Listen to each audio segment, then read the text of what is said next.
I'm Karen. Welcome back to my channel. In this video today, I just wanted to share something else to help inspire other women out there. I was just reading something that I wanted to share, and it's kind of hinting towards the whole, beauty and the fashion industry. Don't get me wrong. There's nothing wrong with us wanting something pretty, wanting something nice, wanting something new. There's nothing wrong with those things. I just think it shouldn't become to a point to where you're obsessing over every new thing that's coming out. You're obsessed with the latest thing that's coming out, and all your attention and energy is poured into that. The latest hairstyle, and I get it. If that's your business, then that's your business. Like what you do, you're a hairstylist, or you might be a makeup artist. But even then, if you're a makeup artist, you already know you're gonna stick to the products that are tried and true, even though you're gonna want to experiment. Anyway, I'm not saying that it's wrong to have any of these things, but what I'm saying is we just need to be mindful of how much we cherish these things and make it become an obsession to we're just obsessing after it. In a sense, it's like we're almost like idolizing it. And with I'm going to jump in and read this one. It says September 24th, and this is from James Allen's book of meditations for every day in the year. The man who, fearing the loss of present pleasures or material comforts, denies the truth within him can be injured and robbed and degraded and trampled upon, because he has first injured, robbed, and degraded and trampled upon his own nobler self. But the man of steadfast virtue, of unblemished integrity, cannot be subject to such conditions, because he has denied the craven self within him and has taken refuge in truth. It is not the scourge and the chains which makes a man a slave, but the fact that he is a slave. Okay, so there's another part in the book that says this, and this kind of caught my attention, which is, men see money, property, pleasure, leisure, etc., and mistaking them for prosperity, strive to get them for their own enjoyment, but when obtained, they find no enjoyment in them. Prosperity is at first a spirit, an attitude of mind, a moral power, a life, which manifests outwardly in the form of plenty, happiness, joy. Just as man cannot become a genius by writing poems, essays, plays, but must develop and acquire the soul of genius, when the writing will follow as effect to cause, so one cannot become prosperous by hoarding up money, or find happiness by hoarding up anything else. Hoarding up makeup, hoarding up shoes, hoarding up clothes. And by gaining property and possessions, but must develop and acquire the soul of virtue, when the material accessories will follow as effect to cause. For the spirit of virtue is the spirit of joy, and it contains within itself all abundance, all satisfaction, all fullness of life. And this last part I'm going to read. It says, there is no joy in money. There is no joy in property. There is no joy in material accumulations or in any material thing of itself. These things are dead and lifeless. The spirit of joy must be in the man, or it is nowhere. He must have within him the capacity of happiness. He must have the wisdom to know how to use these things and not merely hoard them. He must possess them and not be possessed by them. They must be dependent upon him and not he upon them. They must follow him and not he forever be running after them.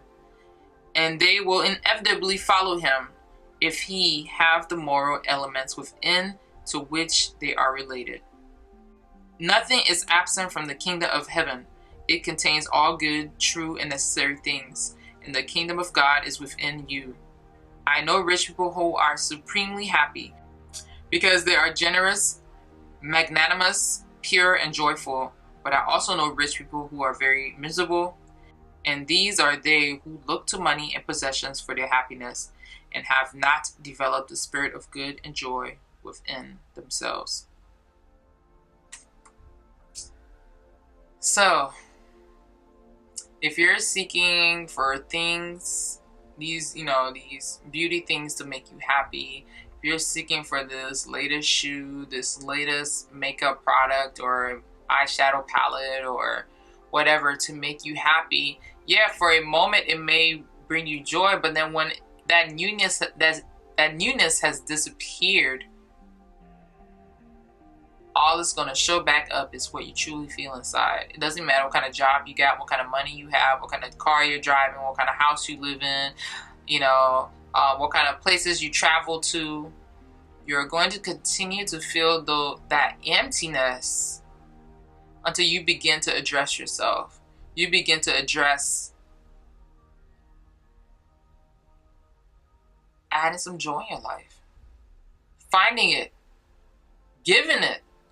Even if you don't have it, give it. Because eventually what you give out always returns to you. And this book is saying that's how prosperity is formed.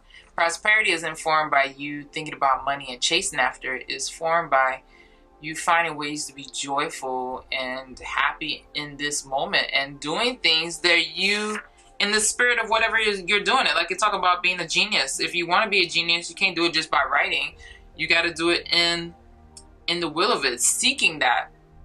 So let's just be real ourselves. Yeah, I know sometimes you're looking at the formula or whatever the case is, but if you know you got something, you know it works, and then you're sitting there buying 3 or 4 or 5 more shades of the same thing, what do you need that for?